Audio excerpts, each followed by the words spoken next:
and especially from our brothers and sisters in northern Kenya, where drought continues to tighten its grip just as families prepare for the holy month of Ramadan. No parent should ever have to watch their child sleep hungry. These voices from the north are not mere statistics. They are the living conscience of our nation, calling us to act with urgency and humanity. One life lost is one too many. As Kenyans, we know who we are. In moments of trial, we have always turned to the enduring spirit of Harambee, pulling together, standing shoulder to shoulder, and sharing what little we have so that no one is left behind. When one region suffers, the whole nation feels the pain. When one child goes hungry, it diminishes us all. This is why we must rise together under the simple but powerful call of Kenyans for Kenya. A reminder that our strength has never been in division, but in unity, compassion, and collective responsibility. Kenya is now facing a deepening drought and food security crisis that warrants urgent national attention. Current assessments indicate that about 3.3 million people are already experiencing high levels of acute food insecurity, a figure projected to rise as below average rains, rising temperatures, and declining harvests continue to strain livelihoods.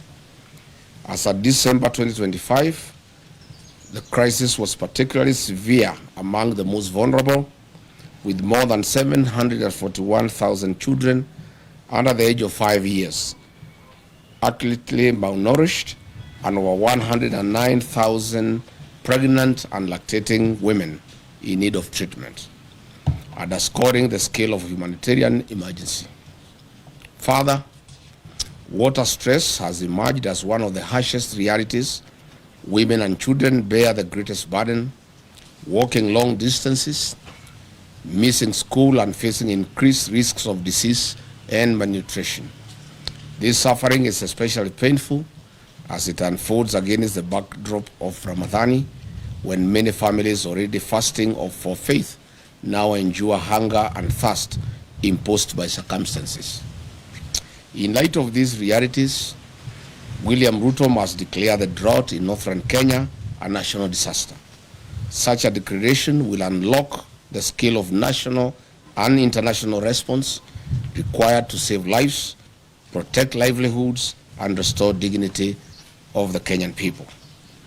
Before a drought reaches the emergency phase, a responsible leadership does preparedness. With 3 failed rain seasons, what was expected? Building of water ponds, dams, and allocation of emergency funds in time to those in need. In a meeting yesterday, the government, in a typical knee-jerk reaction, allocated 4 billion Kenya shillings to 23 ASAL counties. This translates to approximately 173 million per county, allocated to 3.3 million Kenyans who are affected. This translates to 1,200 Kenya shillings per person. These funds are way below the minimum food basket recommended by the United Nations to approximately Kenya shillings 2,700 per person in the rural areas. In an expose recently, the Office of the Deputy President spent 338 million on private jets, chartered airplanes, and choppers. Aden Duale's Shah business lost 11 billion Kenya shillings. This government does not take human life seriously. For a young man in Kenya, if they are not killing you in the streets, they are tear gassing you in church or killing you with thirst and hunger in the north. At the same time, the leaders of northern Kenya, who cannot account for Kenya shillings 1 trillion since devolution in 2013, are quiet and enjoying luxury in Nairobi as their people in the north continue to suffer from hunger and anguish. The people of northern Kenya are Kenyans. Their children are Kenyan children. Their hopes, struggles, and aspirations are part of the shared destiny of our nation. Any Kenyan oppressed or neglected today is a warning to us all. And injustice and suffering do not recognize borders or communities. We are and must remain one for all and all for one. Let this be the moment we reclaim the best of who we are, a people who do not turn away from hardship, but who meet it together with courage, with compassion, and with the unbreakable spirit of a nation that refuses to abandon its own. The spirit of Harambee must guide us. As President William Ruto tours the food insecure and water-stressed north from tomorrow to disperse the Nyota cash in Wajir, Mandera, and Garissa this week, he should know that life is more important and people are at the verge of hunger and death. In any case, the whole essence of touring the north is little on Nyota program, but to sanitize the corrupt leaders who have failed the people of northern Kenya. Furthermore, the Nyota program is a World Bank program happening in other African countries like Angola, Mozambique, Nigeria, Senegal, Benin, Togo. Yet we have not seen their presidents turn this into re-election campaign rallies across their countries. As a DCP party that is built on the philosophy of listening to the people, Kenyans have sent us overwhelming questions and concerns about the North and promises made by one William Ruto. Mr. William Ruto, as you go to dance on the podiums in the North this week starting from tomorrow, do not forget to tell the people of the North why only less than 35% of the population have access to basic clean and safe drinking water compared to the national average of about 68%. The North, too, are Kenyans.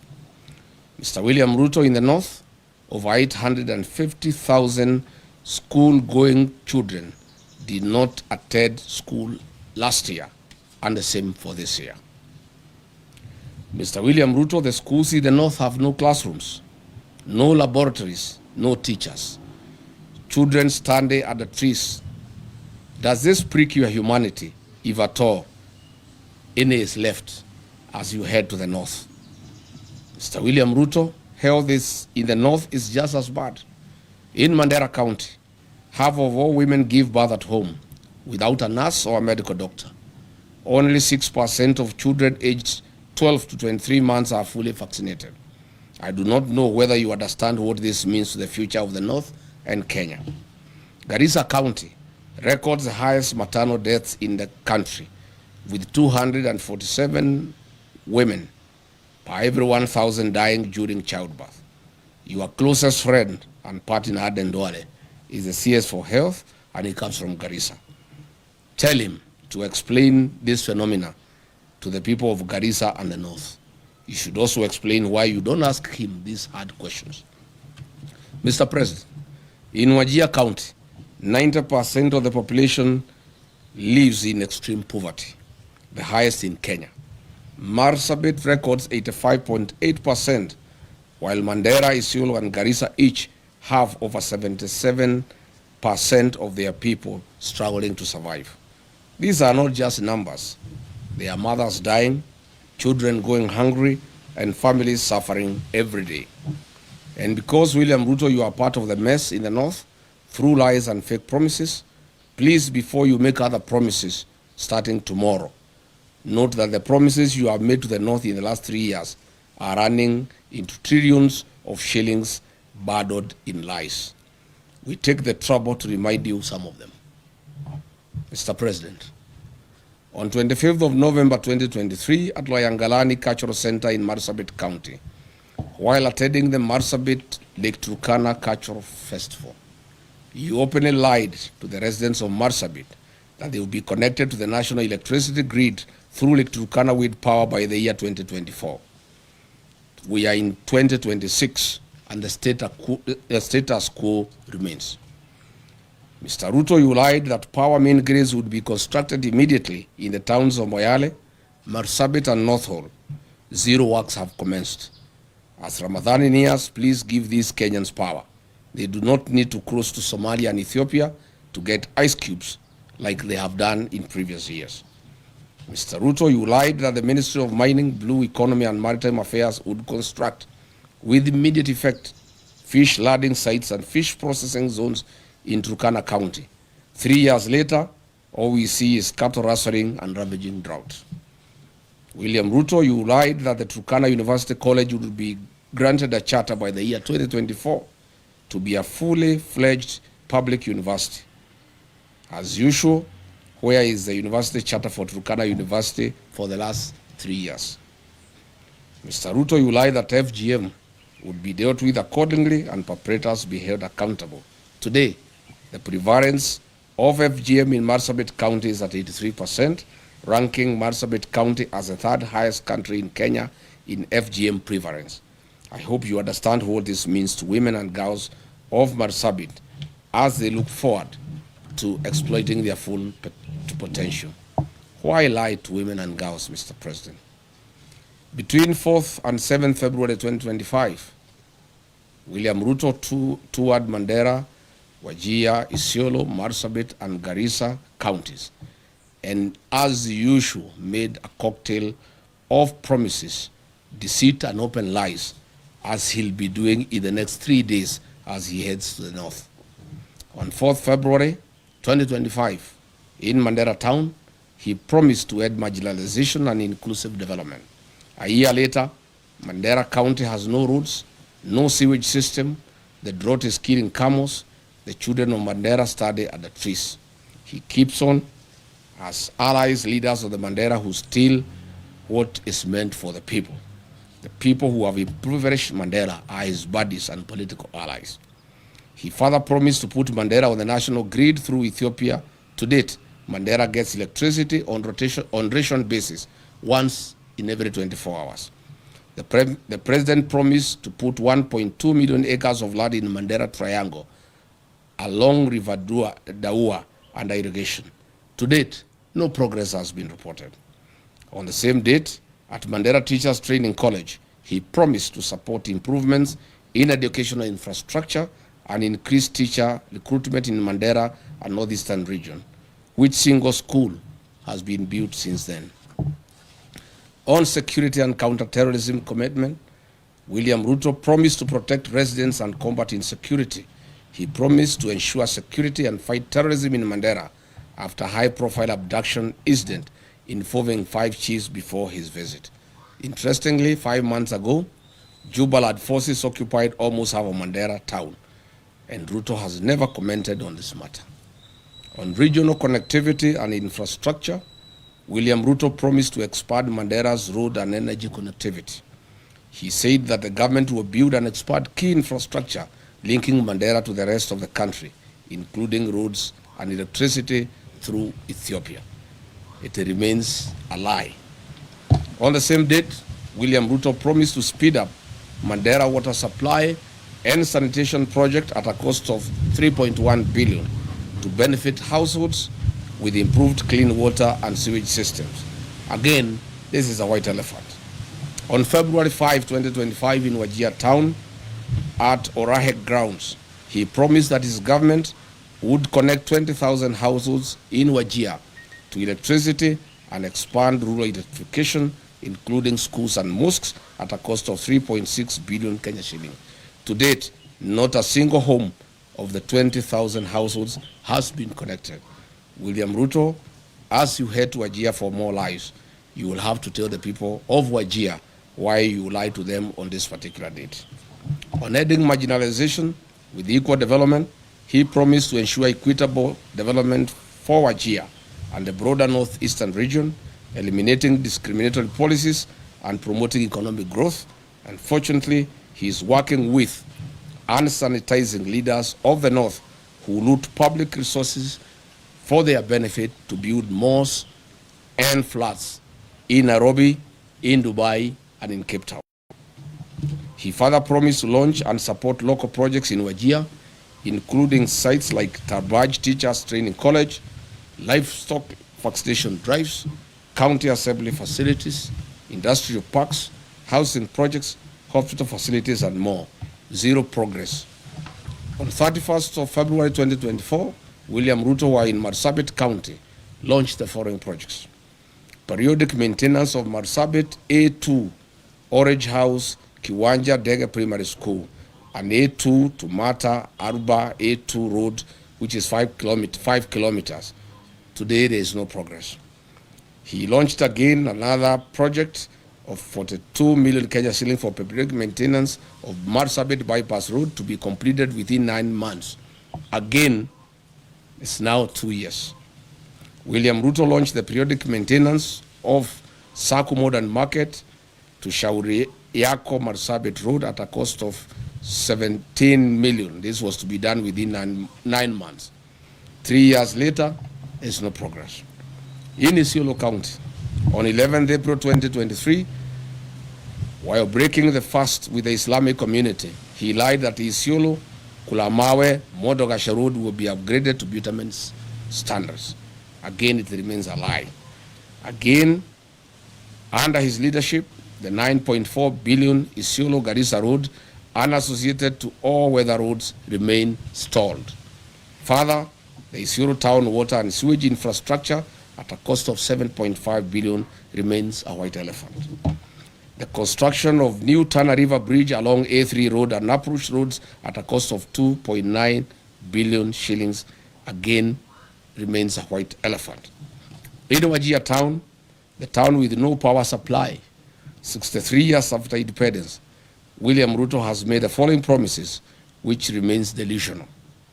Water plants at Ajawa, Abdiwako, Kwara, Badibidan, Alanas, Asewaji, Bojigaras, Lehele, Sheba, Abakwifin, Abakwida, Dagale, and Sharifa. Water projects in Habasweni, Buna, Wajia Ball, water piping and supply, Elnuna, Tulatula, rehabilitation of Banish water project, Tabaj water supply, Kulsini water supply, Dentelai water project, Elders and Ole water supply.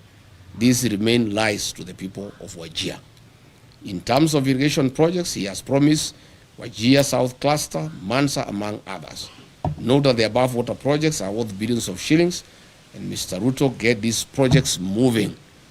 As you go to Wajir, tell the people of Wajir why you lied to them and why you have come back when you have not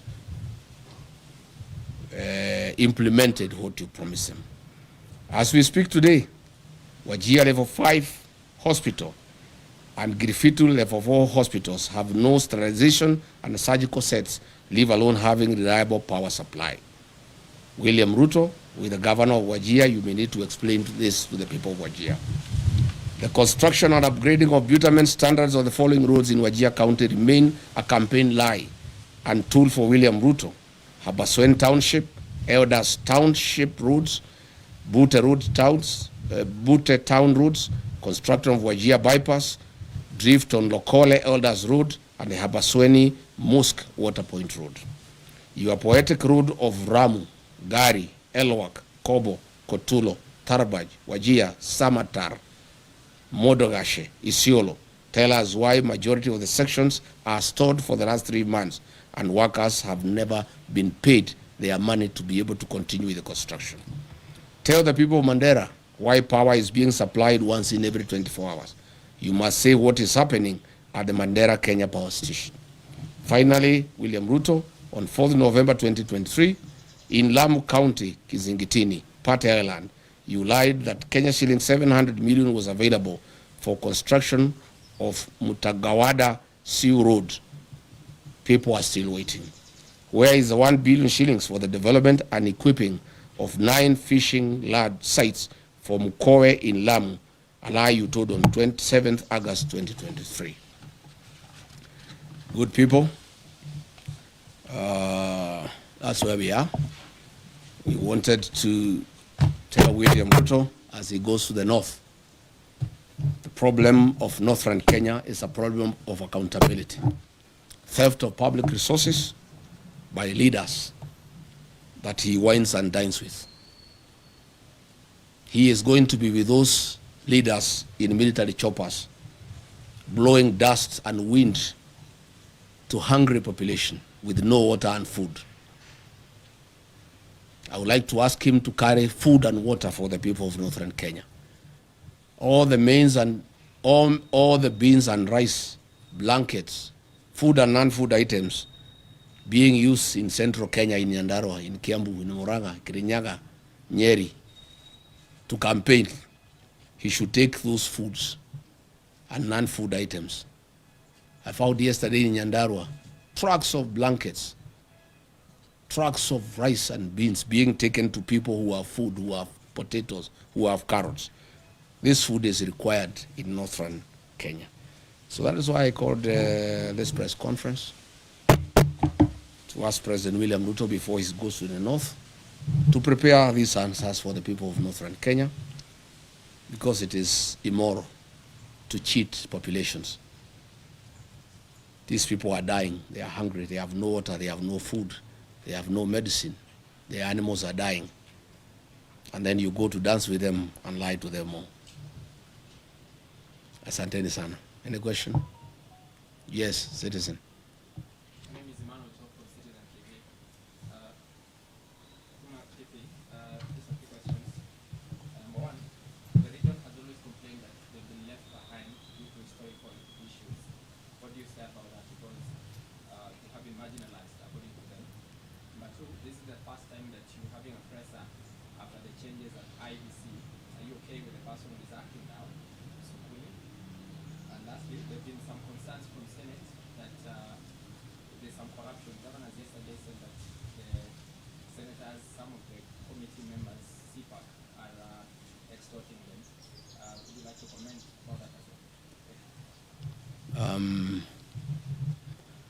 Thank you. What was the first question? The first question is about the historical. Yes. It is true that northern Kenya suffered marginalization historically, but lucky for them, the 2010 Constitution was very kind to the people of northern Kenya. The 2010 Constitution ushered in devolution. It brought the equalization fund. And since then, the people of northern Kenya have received billions of Kenya shillings from 2013. Again, the CDF has been a very fair program for the people of northern Kenya. Unfortunately, the marginalization that has been perpetuated by the leaders from the region. I have put them to task to explain to the people of northern Kenya where is 1 trillion shillings that has come to northern Kenya from shareable revenue through devolution, money for CDF, money for the equalization fund. When you go to Wajir, to Mandera, to Garissa, to Isiolo, to Marsabit, there's nothing on the ground. If you come here to the mountain region, you will see money meant for CDF. There are all manner of schools. All schools have tiles. Schools have cabro. They have modern buildings. If you go here to Kajiado North, the money for CDF is visible in the rest of the country. But there is nothing in northern Kenya. Zero. All these leaders are just here in Nairobi. But there is no accountability because they don't even allow audit to take place. They feign insecurity so that audit has to go into northern Kenya. If you look at the money that has been given to the governor since 2013, there are no hospitals, there are no dispensaries, there are no health centers, there are no ECDs, there are no roads, there is no water, there is nothing. Northern Kenya requires a special audit of all the funds that have been disbursed to those areas since that time.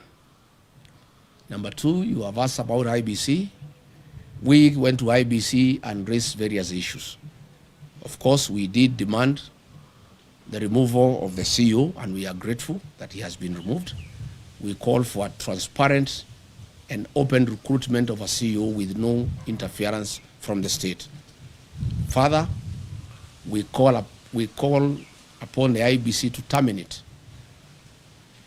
the contracts for the mathematics system of conducting elections, the Venezuelan technology that was illegally extended by the outgoing CEO, Juan Marjan. He did it when there was no commission. It's an illegality, and that contract is illegal. And that contract should be terminated, and IBC should advertise and acquire modern and credible system for conducting our elections. Thank you. On? Yes. Most of these governors cannot complain of extortion. Why they are being is extorted, especially the ones from northern Kenya. They have stolen all the money meant for the people. So I gather the senators are reasoning that since they have stolen from the people, they need to steal from them. Of course, two wrongs don't make a right. Of course, the Senate and the National Assembly has been a theater of corruption. When I was being hounded out of office, the senators who hounded me out of office were given 10 million shillings each, and others 20 million. It's a den of corruption. And so is the National Assembly. And by extension, all public institutions. So this is something that we intend to correct when we form government. The United Opposition intends to deal with corruption head-on, because it's the greatest challenge that we have as a country. We have a very, very serious challenge where we even have budgeted corruption, and where corruption has been institutionalized and people don't find it anything wrong. Again, William Ruto has really encouraged people to practice corruption. He is bribing people in the loans of State House openly when everybody can see. He calls people and gives them bribes. So once the president has shown that bribery is a way of life, the senators have learned from him, because he also started by bribing them. So when he is not available to bribe them, they have to be bribed by somebody else. And so bribery has become a normal way of life in this country, and it has been perfected by William Ruto.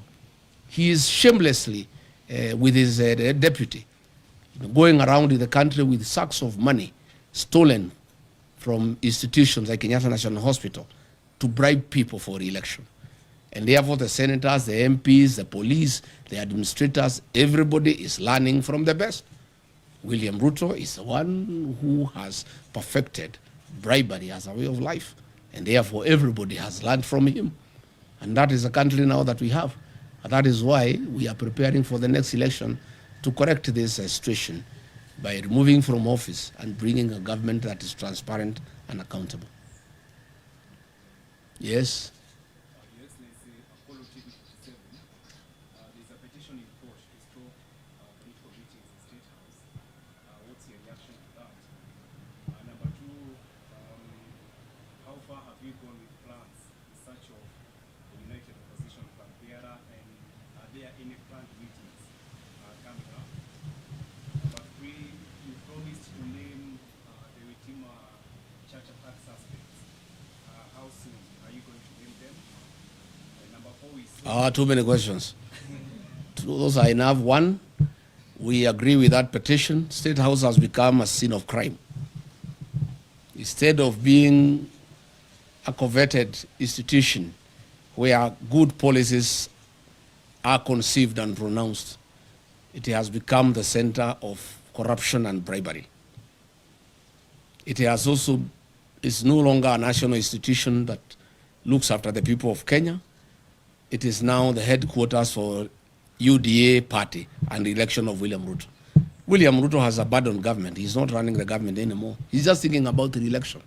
So State House is a campaign scene, and again, a scene of corruption and bribery. We are committed to have one single presidential candidate to face William Ruto. We want to ask patience from the people of Kenya. Coalition building is a delicate affair, but the people of Kenya have been very clear to us that they want one candidate to face William Ruto, and we want to give them that commitment. On my part, I want to give that commitment.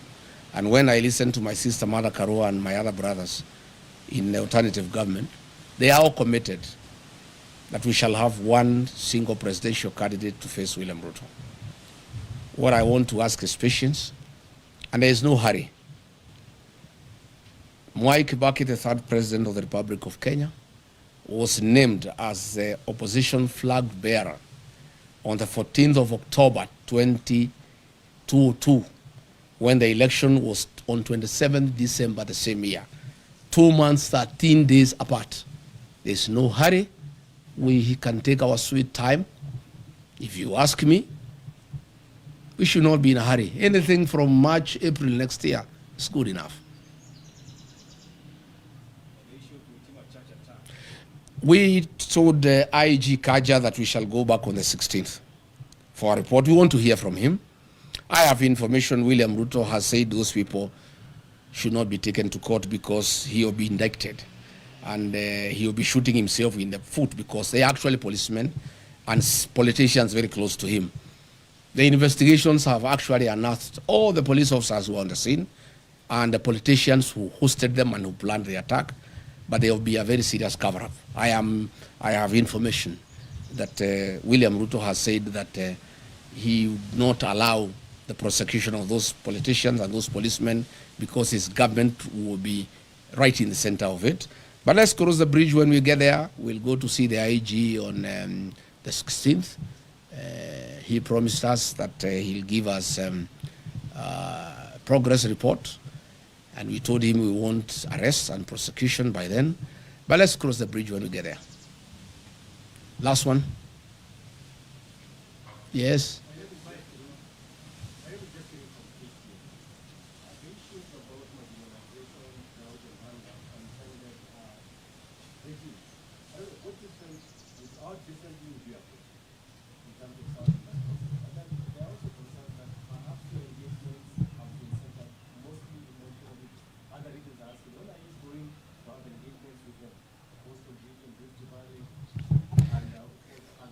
My friend, I'm here today talking about Northern Kenya. I'm a Kenyan leader. William Ruto has unsuccessfully tried to say I'm tribal because I come from the mountain and I spend a lot of time there because it's home. Even you people, when you go to work, in the evening you go back home because that's home. I'm a Kenyan leader and I'll be talking about Kenya. I'm today talking about Northern Kenya. Later tonight I have radio stations from the Ma community discussing issues in Narok, in Kajiado, and in Samburu. I want to say the 2010 Constitution dealt in a very big way with the issue of marginalization. My administration will work on accountability to make sure that funds, public funds, appropriated by the National Assembly and given to the counties and given to the MPs through the Constituency Development Fund, those funds are spent prudently for the purposes for which they were appropriated. I don't think we have really a big problem about lack of funds. It's the issue of accountability, and more so the North. The people of Northern Kenya have borne the brunt of lack of accountability. And they have been taken for granted for too long. And that's why they're happy with me. And I can tell you, President William Ruto has the MPs and the governors in Northern Kenya and the senators. I have the people. The people are with me because I'm talking their language. And I've become a very serious defender of the people of Northern Kenya. And I want to give them a solemn promise and undertaking that in the next 1.5 years, I'll be their spokesman. I'll bring out all the issues that bedevil their region. I'll call out their leaders until they get justice. And after I'm elected president, I'll sort them out. I'll carry out a special audit on funds allocated to those regions from 2013 to date. And those who have misappropriated those funds will be held accountable. And they must pay the price for stealing public funds. Yes. What do you have to say about the health situation in the Kenya region now that you are against the food supply system being used by politicians? The drought situation in Mount Kenya region is very minimal. There are very few areas that receive relief food in the Central Kenya region, where I worked for many years as a district officer. I know the Mount Kenya region like the back of my hand. We have some little challenge in Tharaka, some little challenge in Bere, some little challenge in Katwanyaga, in Thika, some little challenge in Kakuzi, in Maragua, some little challenge in Karai, in Kikuyu, some little challenge in Deya, in Rimuru, some little challenge in Kieni, in Nyeri. That's it. And a little challenge in some parts of Ndarawa, in Nyandarua. We have no business sending food to Kinangop. It's the basket of this country to give food to the people of Kenya. You have no business sending food to Kirinyaga. You have no business sending food to Madeira. You have no business sending food to Tigoni. You have no business sending food to Gatundu. Those are people who have food. That food should be taken to Wajir, to Garissa, to Marsabit, to Turukana. That is where the food is needed. And if it was to be taken to the people of Mount Kenya region, it should be taken to those who are starving, not as bribes for votes.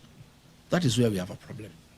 And probably now that you have talked about that, let me also say, I have seen leaders from Western Kenya, the governor, the deputy governor, I have seen Aden Duale and others.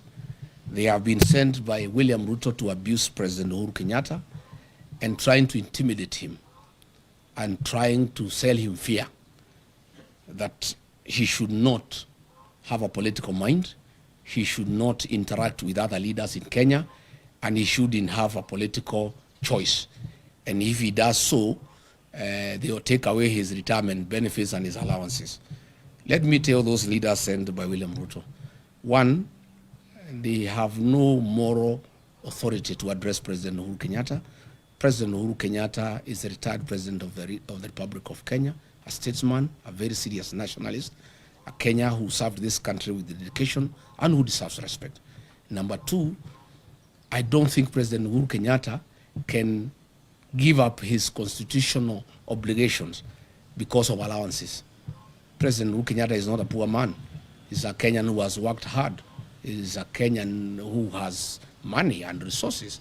And I don't think the President Uhuru Kenyatta can be told to shut up so that he gets allowances or he doesn't get. In any case, even if they carry out the threat and hold his allowances, there's no problem. Once we take over office, we shall give President Kenyatta his dues. And I know why they have a problem with the President Uhuru Kenyatta. President William Ruto is in shock. He is confused. He has panicked. The one-term thing is real because he became president courtesy of the votes from the Mount Kenya region. The Mount Kenya region, those who voted for him, those who voted for Raila are all against him. He had hoped he could persuade President Uhuru Kenyatta to assist him to divide the mountain. Even when he went to cry to him in Ichaweri, he was there on a mission to see how he can get President Uhuru Kenyatta to see whether in one way or another he could cause some confusion and the mountain is divided so that the mountain vote does not go to somebody else in one basket. President Uhuru Kenyatta cannot allow President William Ruto to divide the mountain. President Kenyatta and I and other leaders, Martha Karua, Justin Muturi, Mithika Linturi, will do whatever it takes to make sure the mountain is united, because that vote is very important to this country, and it is a vote that will help the rest of Kenyans get rid of William Ruto. So I want to ask William Ruto to stop sending junior leaders to abuse President Uhuru Kenyatta. President Uhuru Kenyatta left you a great country. When he left office, the health system was working. In 3 years, you have destroyed the health system. When President Uhuru Kenyatta left office, the university, the Higher Education Loans Board was working. 3 years down the line, you have destroyed it. When President Uhuru Kenyatta left office, There was capitation for primary schools and secondary schools. 3 years down the line, children are at home. Stop blaming President Uhuru Kenyatta for your political problems and challenges. You destabilize your own government. You lie to the people of Kenya. You have made corruption a way of life. You have made bribery the epitome of State House. The challenges that you have as a president are of your own making. And stop blaming President Uhuru Kenyatta. Stop sending leaders to abuse President Uhuru Kenyatta.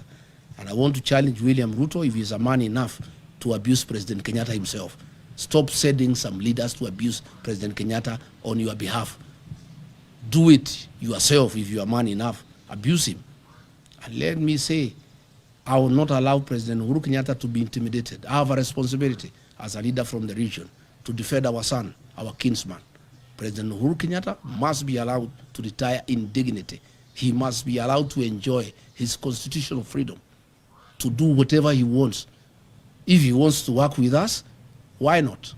If he wants to work with Rigathi Gachagua to unite the mountain, to unite Kenya, why not? And I want to tell William Ruto, I heard him saying that Azimio cannot be anything without ODM. He is lost. The ODM of Raila Odinga is not the ODM of today. What William Ruto is holding is a shell of ODM, the fake one, of Junet Mohammed, Gladys Wanga, and Oburu Odinga. The ODMB, the one with the people, is gone and is in one term. The people of Ukambani are gone, they are in one term. The people of Kisii are gone, they are in one term.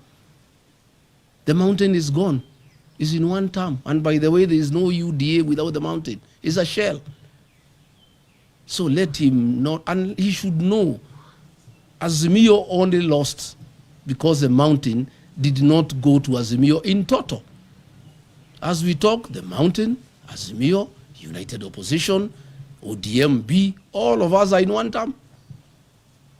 We'll get 70+1 and we'll make him one-term president.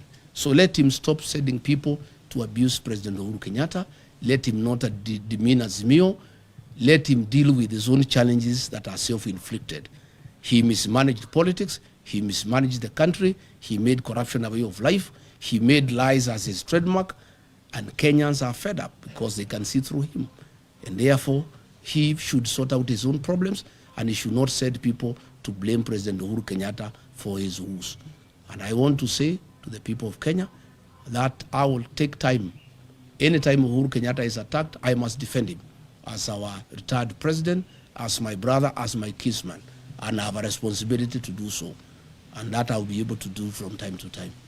Thank you very much, asanteni sana. Mungu abariki. I think we have said enough, asanteni.